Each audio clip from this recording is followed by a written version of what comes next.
It's your boy Soge Kami and I'm back in the building. One Piece is back. We're all hyped. Chapter 1094 just dropped and we are all going crazy over this chapter. There are some particular moments that really got me going, especially those at the end with Luffy, Gorosei Saturn, but we're gonna start us off from the top. So just like, subscribe, let me know you're live down in the comments, let me just say hi, everything is cool. First thing, we're gonna talk about the cover page. I was actually really surprised we're getting some Zoro stuff. We see a lot of the Shimotsuki, we see Ryuma, and we see all the Zoro's master, the person who made Enma, all these things. Kind of surprising to just see it here, but it is what it is, and I'm happy for it. In terms of just a cover page in general, I thought it was a really cool cover page. We saw the black lightning, the green fire. Oda's in his bag on this one. I thought it was really well drawn, and the chapter picks up from the last chapter where Atlas has made her move. She basically calls on the Pacifista, tells them, hey, you're on our side now. Pacifista start going crazy. After the Pacifista start attacking the Marines are hiding for their life. Bonnie uses this as an opportunity to run. Bonnie has an attack called NDE, which is near-death experience, where she fires a gun. I don't know where she got that gun from, and exactly how that gun interacts with the Devil Fruit, but it allows people to get close to death and imagine themselves as a skeleton, yo-ho-ho. They basically become stunned. So it's kind of like an observation effect, or something that makes people it lowers their morale in effect, kind of similar to what we've seen with the Horo Horo fruit. That was a really cool attack. All of a sudden we see Sanji, where all the characters are looking for Bonnie to go protect her. Sanji's observation haki kicks in. It would have been cool if we saw an observation effect or something of that matter, but Sanji's just in his bag in this arc. He goes out of his way, flies down to go save Bonnie with incredible speed, and I feel like that's potent, but Sanji goes, saves Bonnie, comes in clutch. That's why we love him. And one of the more interesting things you've seen this chapter is how Bonnie reacts to seeing Kuma still, Bonnie's getting attacked by several Vice Admirals. One of the Vice Admirals has a raccoon themed attack and a clamshell mace. I didn't expect to see that, but I thought that was pretty cool nonetheless. We see Vice Admiral Bluegrass, and she basically is taking over one of the Kuma robots, right? So although Atlas has changed their goal, she's able to keep this one on her side. Now I wonder if her Devil Fruit works for all types of things, humans, or if it works for things that are immobile, can she get on a rock and make a rock move? So she has a very interesting Devil Fruit, the Ride Fruit. And Bonnie kind of has a traumatic experience seeing somebody sit on top of his father and use it to attack her. So she kind of pauses. So Bonnie's trauma is still ongoing. I think this is a way for Oda to set up the fact that we are going to be getting her backstory soon. And we still need to figure out exactly what she knows about Kuma. She's still very heartbroken over this whole thing, and I'm super curious to see where this is going to go next. But right as she's being attacked by Kuma, we see Sanji come in for that clutch save, Sanji doing his thing. We can't ever fault him for that. So Sanji makes that clutch save. In that moment, we see Vegapunk, he's like, okay, great, hop in, we're going to head back up, and then we turn back to this fight with Luffy versus Kizaru. Now, it seems pretty even. Kizaru's asking Luffy, is basically hey, let me do my job. Luffy's like, hey, I'm just doing my job, It's just kind of both of these people are, it looks kind of like a stalemate, but at the same time, we've seen Kizaru land several attacks on Luffy. Luffy doesn't seem to be too shaken up by the attacks themselves. But Kizaru hasn't gotten hit yet, so this was I thought that the chapter would have stayed here a little bit more, but with what we got, I was pleasantly surprised. Kizaru runs, and as Kizaru runs, Luffy gives chase, and in that moment, all the top tiers basically notice something is coming, basically. And so it starts with Kizaru, Luffy, Zoro, Lucci, Jinbei, and then we even have a moment with Usopp saying, hurry, hurry. So I would assume that Usopp feels that presence, and it's interesting in this panel because although all the characters look scared and worried a little bit, Nami and Chopper don't seem to notice, but it's Usopp who noticed. Usopp is particularly scared, so I don't know if they included that to kind of highlight the fact that Usopp's observation is allowing him to feel this, or if they are just running so that they can save Stussy, who I assume is who they're carrying because Stussy was more injured. And Robin was sitting up. I don't know a reason for Robin to be lying on her back. We don't see Robin or Kaku in this chapter, so I guess it's assumed that Kaku was left in the bubble in the main part of the lab. But yeah, we don't see them, so I'm curious as to what's going to happen with them. We also see like Doll, and then they're like, what's going on, you know? I thought it was a secret that the Gorosei, but the fact that you see one of the Vice Admirals say, "Don't tell me," makes me think that maybe that they know the fact that the Gorosei is there. Like, don't tell me the Gorosei has showed up, or that they know something, but I don't know. I think that is yet to be seen, but it's interesting that they show a reaction from Doll and those guys. So it kind of shows us who has like observation and who are the more powerful characters. It's nice seeing Doll. Yeah, and you know, I was saying this in the last chapter review. We don't know what happened to Stussy. Hopefully, the fact that if this is her on the bed, it's not really clear. It's not really clear which character this is, but I hope that it's Stussy because, like I said before, I really like her character and I want to see more from her, especially if we're going to Elbaf. I'd love to see her just go there and what kind of intel she'd have and any conversation with Robin. I feel like her and Robin are like just a cute duo to have together. Especially, you know, Demon Child Robin and then Stussy with this like devil power. They like just match up pretty evenly. And then we get this like the eyes glowing effect, and Pacifista units cease all action immediately. And I don't know why, but it just seems like this shadow that we're seeing is very reminiscent of that shadow that we saw attack the cameras. It looked like Gorosei Saturn, and this shadow once again looks like Gorosei Saturn. So that's still something that is left for us to think about, but sending out a shadow, especially now that we know that, you know, we see like this incantation and this like teleportation effect that he did, right? So it wouldn't be impossible to think that he could either send some type of small shadow up to destroy the cameras or something like that. But yeah, interesting. And if he had this teleportation ability from the beginning, why wouldn't he just teleport to the inside of the Labo phase? Like, why would he teleport? Why would he wait till this point to teleport outside? But I guess he still wanted to hide his presence, right? So he didn't teleport, and he knew that Kizaru could go through the protecting laser beams, so I guess it wasn't necessary, but it seemed like it's kind of like giving him the ability to teleport seems like that should have been the easiest thing to do. Atlas notices that the Pacifista are no longer protecting her, or protecting the people, and then they're like, wait, what happened? And then they said the 5 elders, you know, pieced together that the 5 elders are approaching, and then they actually called that circle that Saturn appears out of a magic circle. I thought that was particularly interesting because, like, we do have unexplained abilities in One Piece, like the girl who can paint on things, or Django's kind of ability. So, like, I wonder if this magic circle is part of his devil fruit or if it's part of something else. I feel like it's speculating on that is a little hard because, like, it could just be something that's unexplained for the rest of the series, but it is a pretty common kind of arcane symbol that we see, so we just kind of piece those things together and assume, yeah, it's just magic.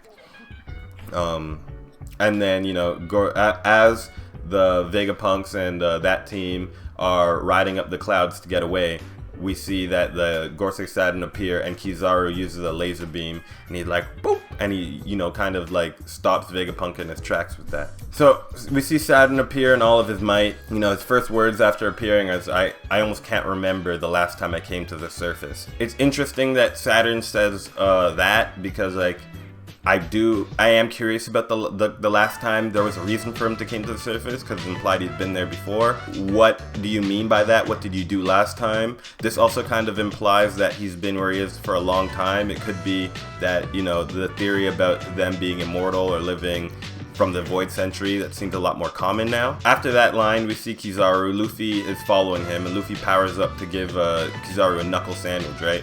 Kizaru mentions that Luffy is, shouldn't be getting weak now. So Kizaru kind of has like a intel on how the Nika Nika fruit works. Maybe that's part of the reason why he was running, because he's trying to like time him out, time scam him, which is an effective strategy.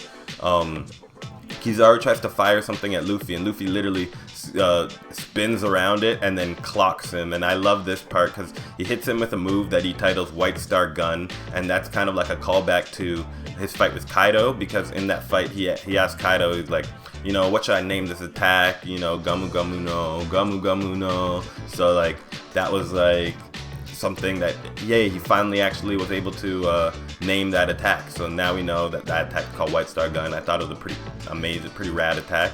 And White Star Gun, like, it looks so impactful. He sends Kizaru into like a building, explosion, everything. Hits Kizaru in the head. Kizaru says this is not good. So maybe Kizaru will be down for a little bit. I assume Kizaru's not going to get, because this is the first attack that Kizaru like took. So I assume Kizaru's not going to get knocked out from this. But that would be crazy if he's like done off this. This can give Luffy a little bit of time to have like a break, because that Luffy is weak from using the Nika form for too much.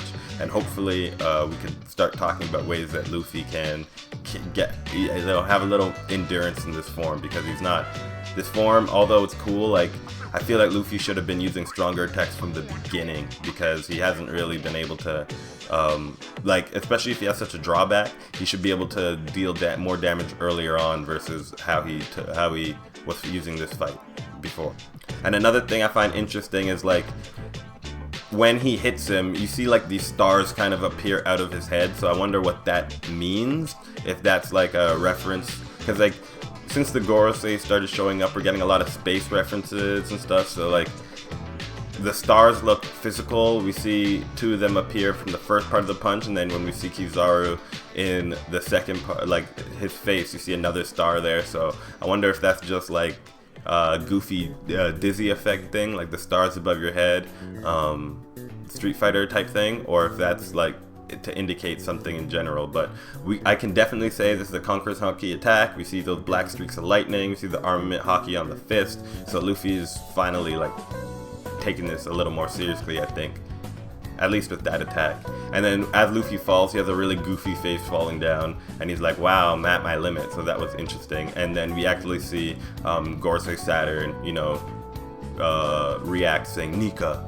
And the Gorosei Saturn, we see his form from the behind now. We see that he has 6 legs. He has the kind of awakened zone mantle around him. And I feel like that mantle is now going to be a way that they can show to us and prove to us that these are awakened zones. So I'm pretty sure I mentioned this before, but Kaku, Luffy, Lucci, and Yamato, they all had these kind of mantles around them. So that's probably the indicator, which would make us assume Kaido was not awakened, because he did not have that. And I think this was a really interesting form, like spider legs with like a minotaur head. So like it's a really cool like form, and it's very foreboding.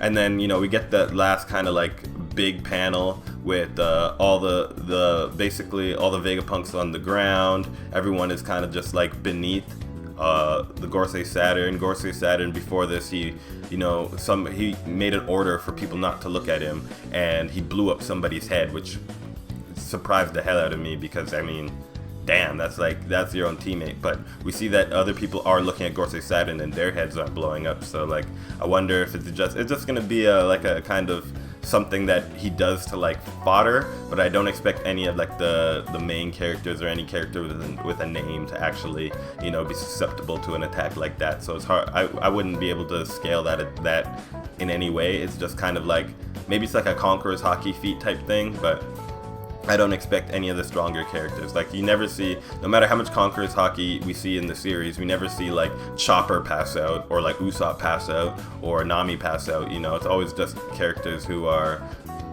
relatively weak and unnamed and unimportant, to be honest.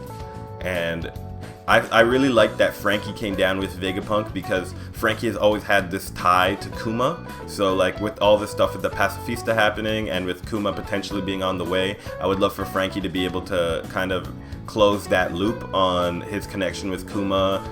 We have like this robot connection, and the difference between Franky is like has this crazy amount of energy and soul, and Kuma gave up that type of thing. So I want to see more of where that is going to go and what Oda is cooking really with this Franky Kuma connection and with Bonnie and everything. In the last panel, we see that Saturn is talking to Vegapunk, and Saturn basically says, "You're still alive," and so Saturn might be on his way to just end Vegapunk at this point.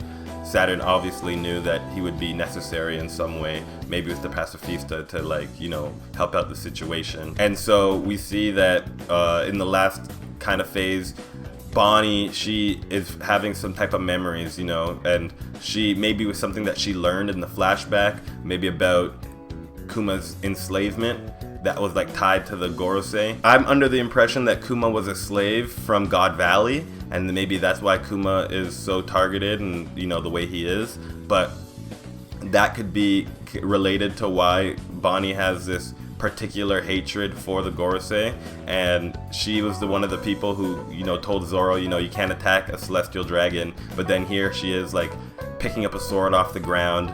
It doesn't really mention where she got that sword from, so I assume that there's just one of the fodder soldiers she picked it up from, running out of Sanji's hand, and then, you know, taking that slice at Saturn. And Saturn, you know, he doesn't seem to be too injured, but you know, she did draw blood, and in terms of impression, that did kind of bring down Saturn's status to me a little bit, just because, like, damn, she like really just cut him easily. He doesn't seem to have any speed or something like that, so I'm interested to see how this is gonna go, if Sanji's gonna, you know, step in, fight Saturn for a bit, or if Luffy's gonna, you know, pick up Saturn and then Sanji will fight Kizaru. I think that that's awesome, and that's like a super, in terms if you're a Sanji stan, that would be super like, damn, Zoro's fighting Lucci but Sanji's fighting Kizaru. Okay, go Sanji, you know. I really don't want to see Sanji get kind of jobbed out by Saturn right now, but it is what it is, and this could bring us closer to what we can expect from this, you know, massive incident that's going to go on this island. Like, if, let's say, Saturn dies, I feel like that's crazy, and then it's just like, oh, the Straw Hats killed one of the Gorosei members. That would really turn the world on its head. If the world figures out that the Gorosei are these demonic creatures, that would really, you know, turn things on its head. And yeah, I think that in general this is like a crazy chapter. I don't know what to expect for the next chapter, if it's gonna be something like a flashback, something like Bonnie, and I don't know what to expect for the next chapter, if it's gonna be a flashback, something like Bonnie's and Kuma's backstory, if it's gonna be like how maybe just Kuma's backstory and Bonnie going through the memories. I'm interested in all of that, so we just gotta see. Blackbeard still has to make an appearance. That'd be really cool if at some point during this fight Blackbeard showed up, or if, like, what if Blackbeard takes this devil fruit? What if Blackbeard shows up and he was able to kill Saturn and then take his devil fruit for himself, and then now Blackbeard has all of these things, you know? So that could be something that could potentially happen. So I am waiting and seeing, but that is definitely something that's at the forefront of my mind now. Like, what could this incident be happening? You know, it has to do with Saturn specifically, since he showed up. I want to see what's going to happen to Kuma, if Kuma will arrive next chapter. But I'm just happy. The best thing come out of this chapter is that there's no break next week, so this hype train keeps going, and we're all on one. So yeah, just let me know what you guys think in the comments. Like, subscribe, let me know you're alive, and thank you so much for watching. If you made it up to this point, I hope you have a nice rest of your weekend, and I'll see you guys next week for chapter 1095. Peace out, y'all.